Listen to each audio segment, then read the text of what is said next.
साथियों, जैसा कि आपको पता है कि आज संविधान दिवस है। बाबा साहब डॉक्टर भीमराव अंबेडकर जी द्वारा रचित संविधान, जिसके संविधान के अनुसार पूरा भारत देश चलता है। आज उस संविधान दिवस के अवसर पर हम तमाम साथी यहाँ पर इकट्ठे हुए, एकजुट हुए हैं।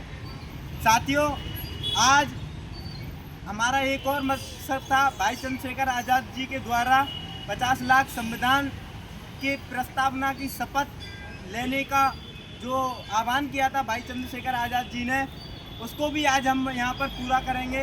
लेकिन साथियों, मैं उससे पहले आप तमाम साथियों को भारतीय संविधान के बारे में बताना चाहता हूँ। आज जब हम उस भारतीय संविधान पर चर्चा कर रहे हैं तो उसके बारे में हमें पता ही भी होना चाहिए, क्योंकि जो संविधान बना हुआ है, आज हम जिस संविधान के अकॉर्डिंग कार्य कर रहे हैं, जिस संविधान के अकॉर्डिंग हर नीति को फॉलो करते हैं, वो एक संविधान की देन ही है साथियों।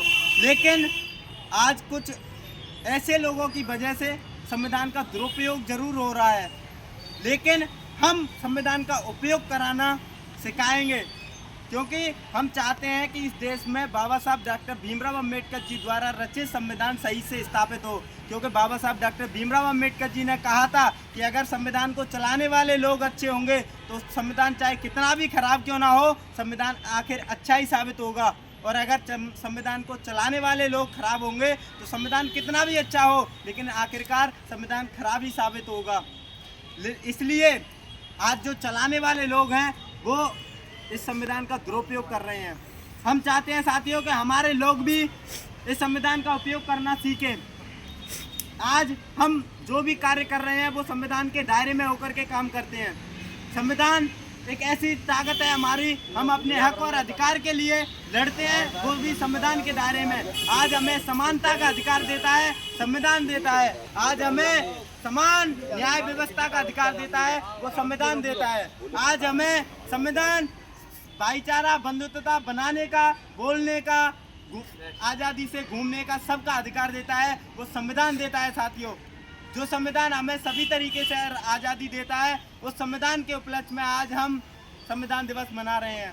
हमें इस चीज़ का एहसास भी होना चाहिए कि संविधान दिवस में हमारे हक और अधिकार क्या हैं, क्योंकि आपको पता होगा कि जिन लोगों का शोषण होता है उन लोगों को अपने हक और अधिकार के बारे में पता नहीं होता है। अगर जिन व्यक्तियों को अपने हक और अधिकार के बारे में पता रहता है, उन लोगों का कभी शोषण नहीं हो सकता है, ये मैं दावे के साथ कह सकता हूँ। अगर शोषण भी होगा तो वो लोगों की खैर नहीं रहेगी जो शोषण करेंगे। इसीलिए भारतीय संविधान के बारे में जानना आपका प्रथम कर्तव्य होना चाहिए, और अपने हक और अधिकार और अपने मूल्य कर्तव्यों के बारे में जरूर जानें। जय भीम, जय भारत, जय संविधान।